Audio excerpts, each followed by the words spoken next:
बेहतर जीवन का, प्रोग्रेस और प्रॉस्पेरिटी का सीधा संबंध कनेक्टिविटी से। नॉर्थ ईस्ट की कनेक्टिविटी यहां के लोगों की ईज ऑफ लिविंग के लिए तो जरूरी है ही, एक सुरक्षित और आत्मनिर्भर भारत के लक्ष्य को पूरा करने के लिए भी बहुत जरूरी है।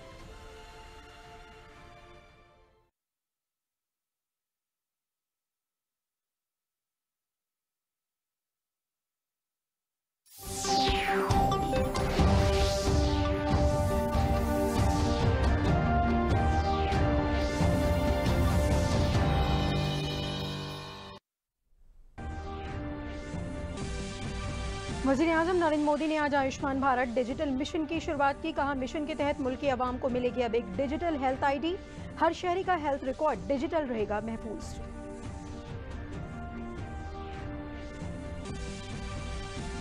उत्तर प्रदेश हुकूमत में हुई दूसरी काबीना की तौसीक। काबीना में एक काबीनी वजीर और 6 वजीर मुमलिकत हुए शामिल।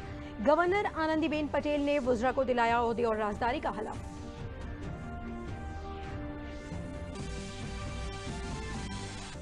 आज आलमी यौम सयाहत है। इस मौके पर लोकसभा स्पीकर ओम बिरला ने वजारत सयाहत और सकाफत की जानिब से मुनक़िद प्रोग्राम की शुरुआत की। कहा, भारत में मुस्तकिल सयाहत के बेशुमार इम्कानात हैं।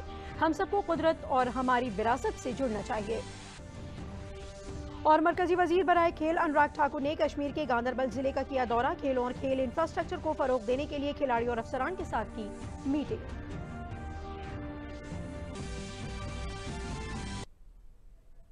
आदाब, खबरों के साथ हाजिर हूं मैं दीबा हाशमी और अब खबरें तफसील से। आयुष्मान भारत डिजिटल मिशन की शुरुआत हो चुकी है। अब पूरे मुल्क के अस्पतालों के डिजिटल हेल्थ सोल्यूशन को एक दूसरे के साथ कनेक्ट किया जाएगा। इसके तहत मुल्क के लोगों को अब एक नया डिजिटल हेल्थ आईडी भी मिलेगा। हर शहरी का हेल्थ रिकॉर्ड डिजिटली महफूज रहेगा। वज़ीर-ए-आज़म नरेंद्र मोदी ने वीडियो कॉन्फ्रेंसिंग के तवस्सुत से आयुष्मान भारत डिजिटल मिशन की शुरुआत कर दी है। अब तक ये मिशन पायलट प्रोजेक्ट के तौर पर मरकज के ज़ेरे इंतज़ाम सिर्फ 6 रियासतों में इब्तिदाई मरहले में नाफिज था, लेकिन आज इसको मुल्क भर के लिए लॉन्च कर दिया गया। इसके तहत हर शहरी के लिए एक हेल्थ आईडी दिया जाना शामिल है, जो उनके हेल्थ अकाउंट के तौर पर भी काम करेगा। वज़ीर-ए-आज़म ने कहा कि आज एक ऐसे मिशन की शुरुआत हो रही है जिसमें भारत की सेहत सहूलियात में इनकलाबी तब्दीली लाने की ताकत है। देश की स्वास्थ्य सुविधाओं को मजबूत करने का जो अभियान चल रहा है, वो आज से एक नए चरण में प्रवेश कर रहा है। और ये सामान्य चरण नहीं है, ये असामान्य चरण है। आज एक ऐसे मिशन की शुरुआत हो रही है जिसमें भारत की स्वास्थ्य सुविधाओं में क्रांतिकारी परिवर्तन लाने की बहुत बड़ी ताकत है। वज़ीर-ए-आज़म ने कहा कि इस मिशन से मुल्क में गरीब और वस्ती तबके को इलाज में आने वाली दुश्वारियों को दूर करने में बहुत बड़ी मदद मिल सकती है। देश के गरीब और मध्यम वर्ग के इलाज में होने वाली जो दिक्कतें हैं, उन दिक्कतों को दूर करने में बहुत बड़ी भूमिका निभाएगा। टेक्नोलॉजी के माध्यम से मरीजों को पूरे देश के हजारों अस्पतालों से कनेक्ट करने का जो काम आयुष्मान भारत ने किया है, आज उसे भी विस्तार मिल रहा है, एक मजबूत टेक्नोलॉजी प्लेटफॉर्म मिल रहा है। टेक्नोलॉजी की बात को आगे बढ़ाते हुए वज़ीर-ए-आज़म ने कहा कि अगर भारत आज करीब 90 करोड़ कोरोना के टीके लगा पाया है, तो इसमें कोविन ऐप का बहुत बड़ा रोल है। वज़ीर-ए-आज़म ने कहा कि कोरोना के दौर में टेली मेडिसिन की भी तारीख तौसी हुई है। उन्होंने कहा कि ई संजीवनी के तवस्सुत से अब तक तकरीबन 1.25 करोड़ रिमोट कंसल्टेशन भी पूरे किए जा चुके हैं। कोरोना काल में टेली मेडिसिन का भी अभूतपूर्व विस्तार हुआ है। ई संजीवनी के माध्यम से अब तक लगभग 1.25 करोड़ रिमोट कंसल्टेशन पूरे हो चुके हैं। ये सुविधा हर रोज देश के दूर सुदूर में रहने वाले हजारों देशवासियों को घर बैठे ही शहरों के बड़े अस्पतालों के बड़े बड़े डॉक्टरों से कनेक्ट कर रही है। जाने माने डॉक्टरों की सेवा आसान हो सकी है। रियासत में योगी आदित्यनाथ काबीना की दूसरी तौसीक की गई है। रियासत के गवर्नर आनंदीबेन पटेल ने राजभवन में मुनक़िद हलफ बर्दारी तकरीब में काबीनी वजीर और 6 वज़राए मुमलिकत को ओहदे और राजदारी का हलफ दिलाया। हलफ लेने वालों में जितिन प्रसाद काबीनी वजीर के तौर पर, जबकि पलटू राम, छत्रपाल गंगवार, संगीता बलवंत, धर्मवीर प्रजापति, संजीव कुमार और दिनेश खटिक वजीर मुमलिकत के तौर पर शामिल हैं। जितिन प्रसाद शाहजहांपुर से हैं, पलटू राम बलरामपुर सदर सीट से रुकन असेंबली हैं, संगीता बलवंत गाजीपुर से, छत्रपाल गंगवार बरेली से, धर्मवीर प्रजापति आगरा से, संजीव कुमार सोनभद्र से और दिनेश खटिक मेरठ से हैं। काबीना में रियासत के मुख्तलिफ तबकों और शोबों के लोगों को शामिल करके तवाज़ुन कायम करने की कोशिश की गई है। स्थापित भारत के संविधान के प्रति सच्ची श्रद्धा और निष्ठा रखूंगी। मैं संजीव कुमार ईश्वर की शपथ लेता हूं कि मैं विधि द्वारा स्थापित भारत के संविधान के प्रति सच्ची श्रद्धा और निष्ठा रखूंगा। मैं दिनेश खटीक ईश्वर की शपथ लेता हूं कि मैं विधि द्वारा स्थापित भारत के संविधान के प्रति सच्ची श्रद्धा और निष्ठा रखूंगा। मैं राज्य के राज्य मंत्री के लिए गोपनीय की शपथ मैं धर्मवीर सिंह ईश्वर की शपथ लेता हूं कि जो विषय उत्तर प्रदेश राज्य के राज्य मंत्री के रूप में मेरे विचार के लिए लाया जाएगा अथवा मुझे ज्ञात होगा, उसे किसी व्यक्ति या व्यक्तियों को तब के सिवाय जबकि ऐसे राज्य मंत्री के रूप में अपने कर्तव्यों के सम्यक निर्वहन के लिए ऐसा करना अपेक्षित हो, मैं प्रत्यक्ष अथवा अप्रत्यक्ष रूप से संसूचित या प्रकट नहीं करूंगा। धन्यवाद। हलफ बर्दारी के बाद नए वज़रा ने अपनी तरजीहात अवाम के सामने रखी। सर्वप्रथम प्रधानमंत्री जी का, हमारे राष्ट्रीय अध्यक्ष जेपी नड्डा जी का, गृह मंत्री अमित शाह जी का और उत्तर प्रदेश के मुख्यमंत्री योगी जी का आभार प्रकट करता हूं कि उन्होंने मुझ पर जो विश्वास व्यक्त किया है, मेरे लिए व्यक्तिगत रूप से बहुत सम्मान की बात है। प्रयास रहेगा कि उनकी उम्मीदों पे खरा उतरूं, जनभावना और जनता की सेवा के लिए पूरा लगन से मेहनत, और मुझे पूरा विश्वास है कि भारतीय जनता पार्टी की पूरी प्रचंड बहुमत से पहले से भी ज़्यादा वह सरकार उत्तर प्रदेश में जनता का आशीर्वाद मिलेगा। कि हम लोग एक आदिवासी परिवार से हम लोग आते हैं। सोनभद्र हमारा बहुत पिछड़ा जिला है, इसी को देखते हुए हमको मंत्रिमंडल में शामिल किया गया है और भर तक पूरा प्रयास करूंगा। प्रदेश के साथ साथ अपने ज़िले का भी पूरा जो है कि विकास करने का काम करूंगा। एक मंत्री के रूप में एक लिखित में ये जिम्मेदारी है। वैसे हम लोग जो है संगठन से शुरू से संगठन से जुड़े हुए हैं और जिम्मेदारी का हम निर्वहन करना बहुत अच्छी तरह से जानते हैं। भारतीय जनता पार्टी का सभी कार्यकर्ता जिम्मेदारी का निर्वहन करना अच्छी तरह से जानता है। हम लोग सभी दल कोरोना काल में कहीं दिखाई नहीं दे रहे थे, उस समय सेवा के भाव में हमारे सभी कार्यकर्ता लगे थे, तो काम करने का हम लोगों का अभ्यास है, कोई दिक्कत नहीं है। हम लोग अच्छे से काम करेंगे और सरकार की, केंद्र सरकार की, प्रधानमंत्री मोदी जी की और प्रदेश सरकार की माननीय योगी जी के नेतृत्व में जो सरकार चल रही है उसकी नीतियों को आम जन तक पहुँचाने में हमें कोई कठिनाई नहीं होगी। योगी हुकूमत की दूसरी काबीना की तौसीह पर अपना रद्द-ए-अमल जाहिर करते हुए नायब वज़ीर आला केशव प्रसाद मौर्य ने दूरदर्शन को बताया कि हुकूमत में शामिल वज़रा वज़ीर आज़म के सबका साथ, सबका विकास और सबका विश्वास के ख्यालात के मुताबिक हैं और हुकूमत में समाज के महरूम तबकों को नुमाइंदगी दी गई है। शपथ लेने वाले सभी मंत्रियों को मैं बहुत बहुत बधाई देता हूं, उनके सफल कार्यकाल की मंगल कामनाएं करता हूं और विशेष तौर से आदरणीय योगी आदित्यनाथ जी और भारतीय जनता पार्टी के नेतृत्व को इस बात के लिए बधाई देता हूं कि इस शपथ ग्रहण में उन लोगों को प्रतिनिधित्व मिला है जो कभी कल्पना नहीं किए होंगे कि उनको भी सरकार में जगह मिल सकती है। लेकिन भारतीय जनता पार्टी में सबका साथ, सबका विकास, सबको सम्मान, सबको स्थान दिया जा रहा है। खबरें अभी और भी हैं, लेकिन उससे पहले लेते हैं ये वक्फा। नॉर्थ ईस्ट भारत की नेचुरल और कल्चरल डाइवर्सिटी का, कल्चरल स्ट्रेंथ का एक बहुत बड़ा प्रतीक है। भारत की आन बान शान है।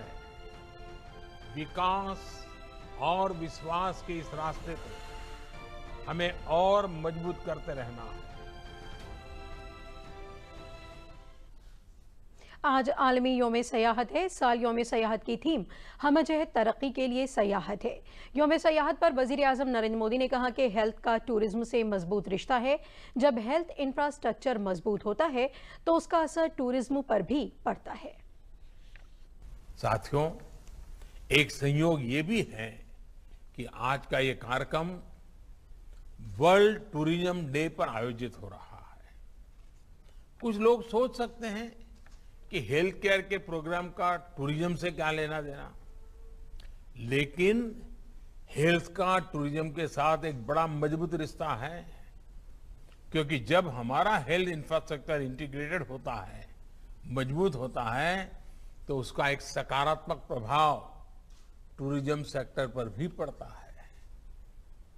क्या कोई टूरिस्ट ऐसी जगह जाना चाहेगा जहां किसी इमरजेंसी में इलाज की बेहतर सुविधा ही न हो? और कोरोना के बाद से तो अब ये और भी महत्वपूर्ण हो गया है। जहां वैक्सीनेशन जितना ज्यादा होगा, टूरिस्ट वहां जाने में उतना ही सेफ महसूस करेंगे। और आपने देखा होगा, हिमाचल हो, उत्तराखंड हो, सिक्किम हो, गोवा हो, ये जो हमारे टूरिस्ट डेस्टिनेशन वाले राज्य हैं, वहां बहुत तेजी से, अंडमान निकोबार हो, बहुत तेजी से वैक्सीनेशन को बल दिया गया है, क्योंकि टूरिस्टों के लिए मन में एक विश्वास पैदा हो। आलमी योम सयाहत के मौके पर वजारत सयाहत और सकाफत की जानिब से मुनक़िद tourism for inclusive growth programme की शुरुआत लोकसभा स्पीकर ओम बिरला ने की। उन्होंने कहा कि भारत में सयाहत के बेशुमार इम्कानात हैं। उम्मीद है कि कोविड के बाद तब्दील हुए हालात में ये प्रोग्राम सयाहत को फरोग देने में अहम रोल अदा करेगा। विदेशी पर्यटक यहाँ आए, उसके लिए हमने वीजा की सुगमता की ऑनलाइन वीजा प्रणाली हमने कई देशों के साथ एग्रीमेंट करके किया है। उसके कारण विदेशी पर्यटकों को भी आने में सुविधा हुई है। इस दिशा में भी सरकार ने बहुत अच्छा काम किया है। हमें पर्यटन क्षेत्र के अंदर आगे बहुत विकास की संभावना है। हमें नए क्षेत्र ढूंढने चाहिए। पर्यावरण की दृष्टि से भारत सबसे अच्छा देश हो सकता है। आध्यात्मिक शिक्षा और विशेष रूप से जब मैं देखता हूं आज की तारीख में मेडिकल टूरिज्म के रूप में भारत दुनिया का सबसे बड़ा भाव हो सकता है। आज भी दुनिया के बड़े बड़े विकसित देशों के अंदर भारत के चिकित्सक हैं और इसीलिए भारत में सस्ती और गुणवत्तापूर्ण चिकित्सा अगर कहीं दुनिया के अंदर है तो भारत के अंदर है। और हम इस दिशा के अंदर काम करेंगे तो मेरी आशा है कि मेडिकल टूरिज्म में बहुत बड़ी संभावना है और उस संभावना का लाभ भारत को मिल सकता है। इसी तरीके से भारत ने नई शिक्षा नीति लागू की है। ये नई शिक्षा नीति हमारी विश्व स्तरीय भी है और हमारी स्थिति से भी जुड़ी हुई है। इसलिए मुझे आशा है कि नई शिक्षा नीति के माध्यम से हम कई देशों के विद्यार्थियों को एक अध्ययन अध्यापन का केंद्र भारत को बना सकते हैं। वहीं सोनभद्र जिले में भी कई सयाहती मकामात की हुकूमत की जानिब से निशानदेही करके उन्हें फरोग दिया जा रहा है। यहाँ पर कैमूर और विंध्याचल के पहाड़ों में इको पॉइंट, मुख फॉल, ओम पर्वत वगैरह सयाहों का दिल जीत लेते हैं। मुल्क में मशहूर रेन बांध और सोन नदी के किनारे वाक़े अबाड़ी समेत कई मकामात पर रोज़ाना सयाह आते हैं। लोगों का मानना है कि यहाँ के सयाहती मकाम न सिर्फ सयाहत बल्कि तहकीक के नज़रिए से भी काफ़ी मुफीद हैं।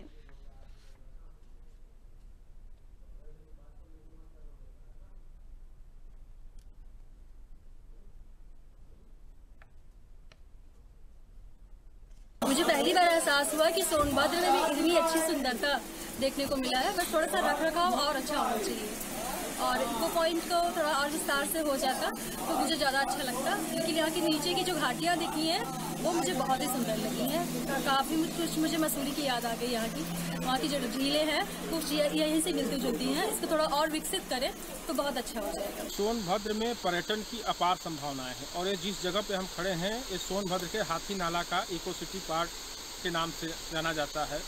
यहाँ पर मुक्खा फॉल है और जो फासिल्स पार्क है। यहाँ देखिए भारत की भूमि है, भारत की भूमि में सोनभद्र जिसने नहीं देखा उसने कुछ नहीं देखा। हम सरकार से अपेक्षा करते हैं और सरकार जैसा कर भी रही है कि यहाँ के जो नदी, झरने और प्राकृतिक सौंदर्य वाले स्थान हैं उनको डेवलप करना, उनको सुरक्षित करने के लिए और संरक्षित करने के लिए, जिससे कि यहाँ की सभ्यता, संस्कृति और यहाँ के पर्यावरण और यहाँ के जो पर्यटन स्थल हैं वो ठीक प्रकार से सुरक्षित और संरक्षित किए जा सके।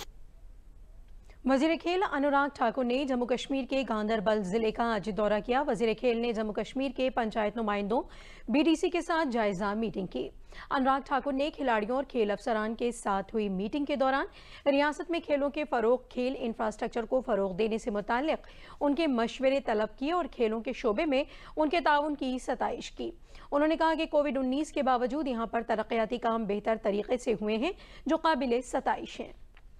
गांदरबल जिला में पहले जैसे अधिकारियों से पूरी जानकारी ली, योजनाओं पर काम कैसा चल रहा है और मुझे इस बात की खुशी है कि हालांकि कोविड-19 महामारी थी उसके बावजूद यहाँ पर योजनाओं पर अच्छा काम हुआ। उसकी जो ओवरऑल काम प्रोग्रेस है बहुत अच्छी है।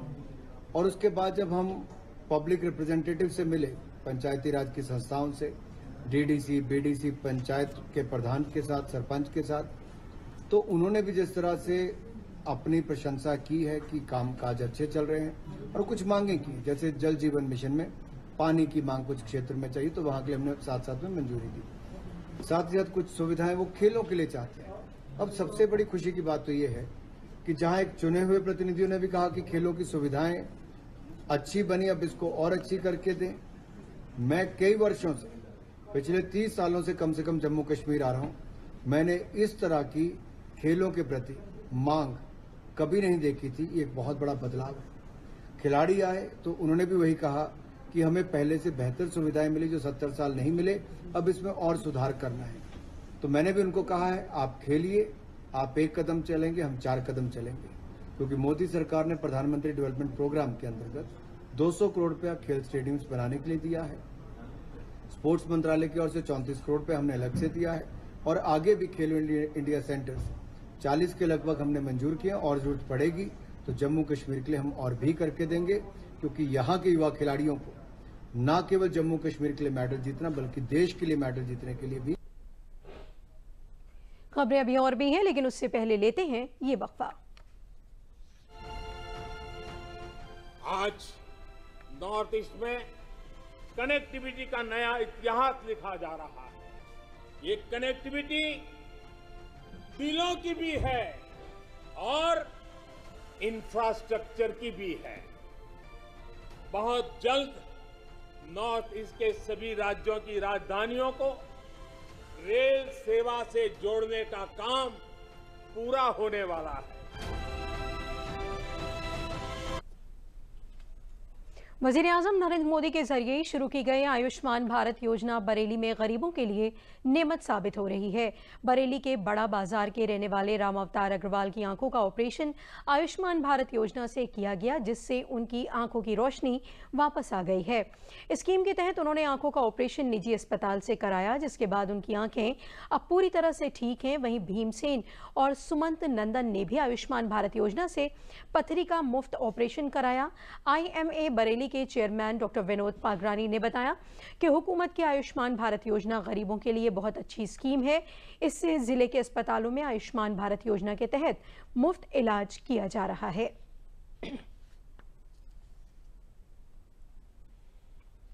सरकार की योजना जो है वो बहुत ही अच्छी है, गरीब इंसान के लिए ज़्यादा ही लाभदायक है। और हमारे हस्बैंड को गॉल ब्लैडर में स्टोन था, जिसका यहाँ पे बिल्कुल फ्री इलाज हुआ है। अभी तक कोई भी पैसा नहीं लिया गया और बहुत ही अच्छा लगा है। ये हमारा गॉल ब्लैडर में पथरी थी, उसका ऑपरेशन हुआ है।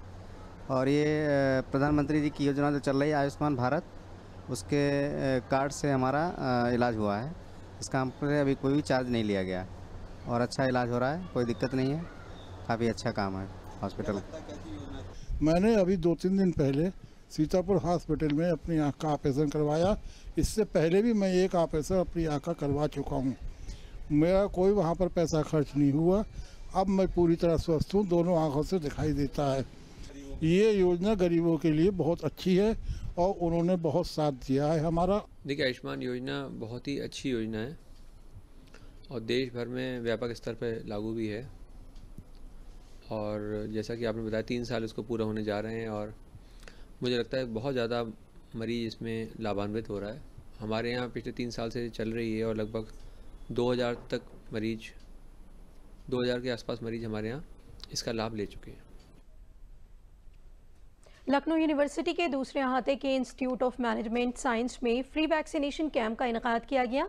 लखनऊ यूनिवर्सिटी के रजिस्ट्रार विनोद कुमार सिंह ने बताया कि फ्री वैक्सीनेशन कैंप का मकसद आम लोगों और मलिन बस्तियों के लोगों को बेदार कर वैक्सीनेट करना है। वहीं प्रोफेसर M.K. अग्रवाल ने कहा कि हमारा मकसद हुकूमत और इंतजामिया की अहम फ्री वैक्सीनेशन कैंपेन में साथ देना है, जिससे ज़्यादा से ज़्यादा लोग मुस्तफ़ीद हों। कैंप में लोगों ने कसीर तादाद में कोविड का टीका लगवाया।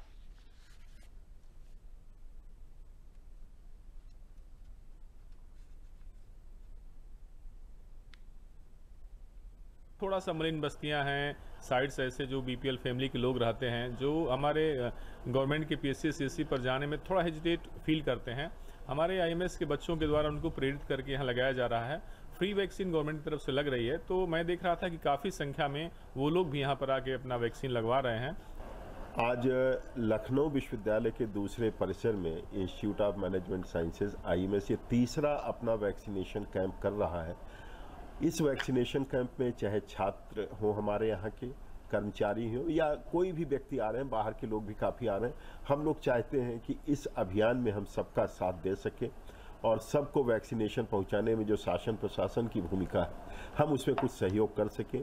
हमारा विश्वविद्यालय हमेशा से ये प्रयास करता रहा है और IMS मुख्य रूप से इसमें अपनी भूमिका निभा रहा है। नाम तफसीर फातिमा, मैं दुबग्गा में रहती हूँ। मेरी जो है पहली डोज कोविशील्ड लग चुकी है, मैं इससे बहुत सहमत हूँ। आज यहाँ विश्वविद्यालय में फ्री वैक्सीनेशन हो रहा है, जो कि मैं सेकेंड डोज लगवाने आया हूँ और हमारे प्रधानमंत्री जी का बहुत बहुत धन्यवाद, जो कि फ्री में वैक्सीन प्रोवाइड करवा रहे हैं, जिसके कारण हम लोग वैक्सीनेशन करवाने के बाद कोरोना से मुक्त हो सकते हैं और अच्छी लाइफ जी सकते हैं। आज़ादी के अमृत महोत्सव के तहत कॉमर्शियल वीक के इनेकाद के सिलसिले में भारत सरकार और रियासती हुकूमत की जानिब से गाजियाबाद में एक वसी एक्सपोर्ट्स कॉन्क्लेव का इनेकाद किया गया। इस कॉन्क्लेव में गाजियाबाद से बरामदाद होने वाले मुख्तलिफ प्रोडक्ट्स की नुमाइश भी लगाई गई। प्रोग्राम की शुरुआत राज्यसभा के रुकन अनिल अग्रवाल ने की। शुरका ने कहा कि मौजूदा हुकूमत की कोशिशों से हमारी बरामदाद सनत को काफ़ी तक़वियत मिल रही है। पूरा भारत आज़ादी का अमृत महोत्सव मना रहा है।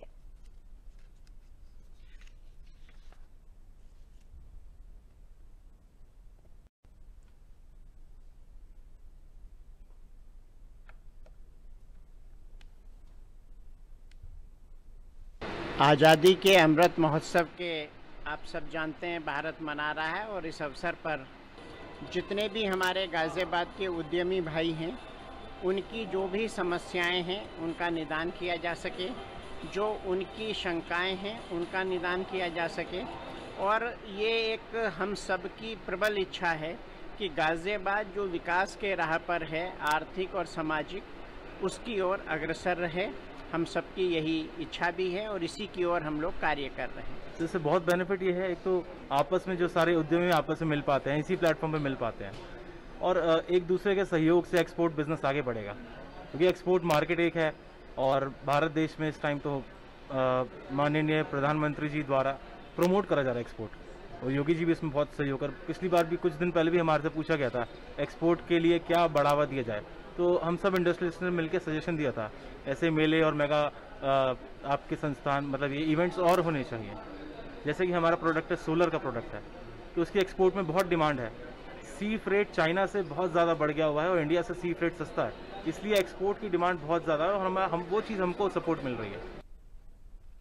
प्रयागराज में प्रोफेसर रीता बहुगुणा जोशी ने सनती हल्के नैनी के साबका वक़ार को वापस दिलाए जाने का अज़्म जाहिर करते हुए कहा कि प्रयागराज में रोज़गार के बहुत इम्कानात हैं। सनती शहर नैनी में छोटी बड़ी सनत हर शोबे में आगे है।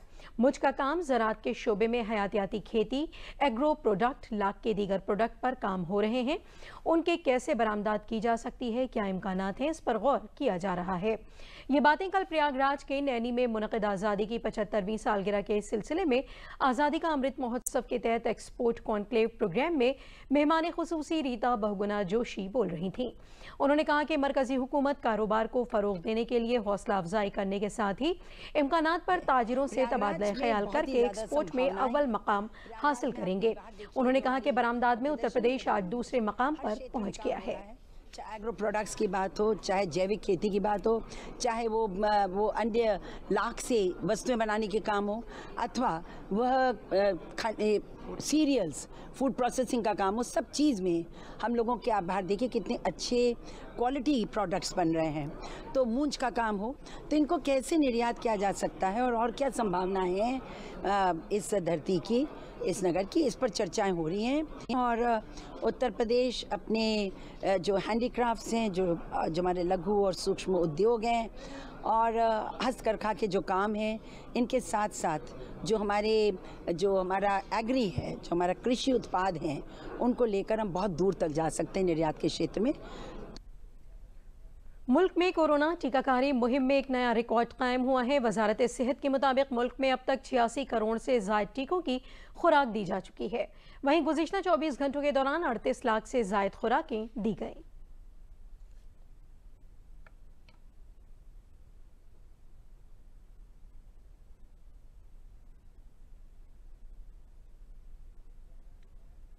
एम्स नई दिल्ली के डायरेक्टर डॉक्टर रणदीप गुलेरिया के मुताबिक वबा अभी ख़त्म नहीं हुई है, इसलिए लोगों को अपनी हिफाजत में कमी नहीं करनी चाहिए।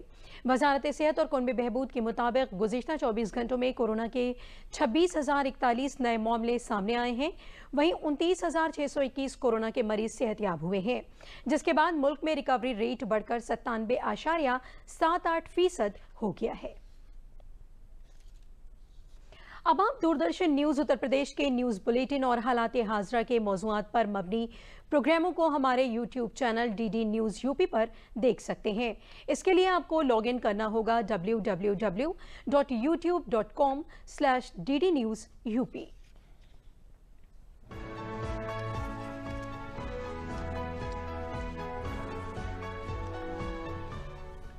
अब आप दूरदर्शन न्यूज उत्तर प्रदेश के समाचार बुलेटिन और समसामयिक विषयों के कार्यक्रमों को हमारे YouTube channel DD news UP पर देख सकते हैं।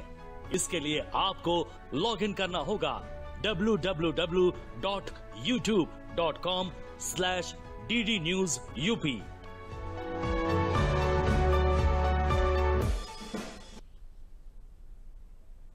और आखिर में अहम खबरें एक बार फिर। वज़ीर-ए-आज़म नरेंद्र मोदी ने आज के आयुष्मान भारत डिजिटल मिशन की शुरुआत। कहा, मिशन के तहत मुल्क के अवाम को मिलेगी अब एक डिजिटल हेल्थ ID। हर शहरी का हेल्थ रिकॉर्ड डिजिटली रहेगा महफूज। उत्तर प्रदेश हुकूमत में हुई दूसरी काबीना की तौसीक। काबीना में एक काबीनी वजीर और 6 वजीर मुमलिकत हुए शामिल। गवर्नर आनंदीबेन पटेल ने वुज़रा को दिलाया ओहदे और राजदारी का हलफ।